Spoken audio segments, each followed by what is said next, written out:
Hello everybody, this is TT Lemon and this is probably something you recognise. It's a very simple double extender, button operated, which I made a little while ago and put it on my channel.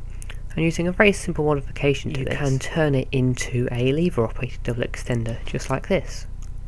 So that's pretty awesome.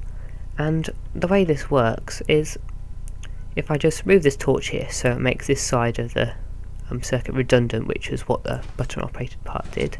You can see with this torch is going to power this block and push this piston down, and it's also going to power this one when it gets to down here, and then also this is going to be powered again after 2 ticks by this.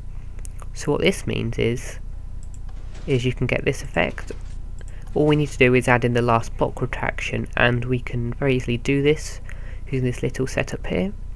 So that torch will fire when we do this, and it'll pull it back.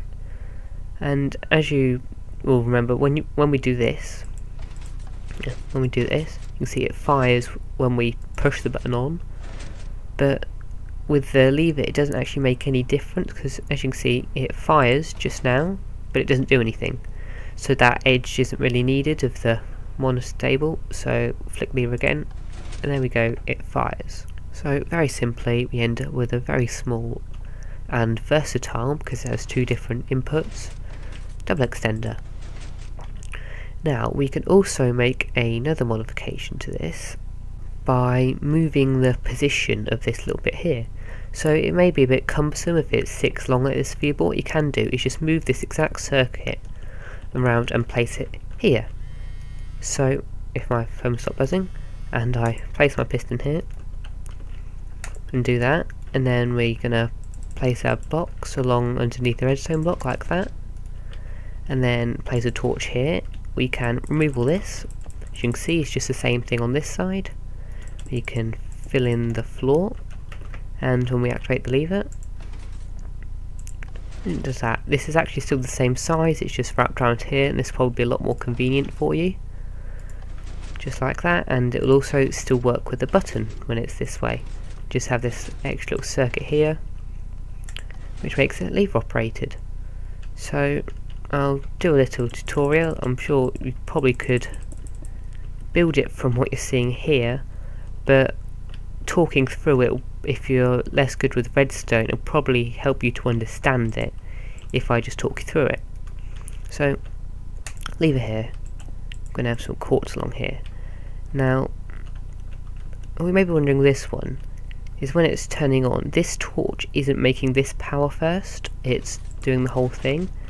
And that is because if we've got let's just put some pistons here, give them a block like so.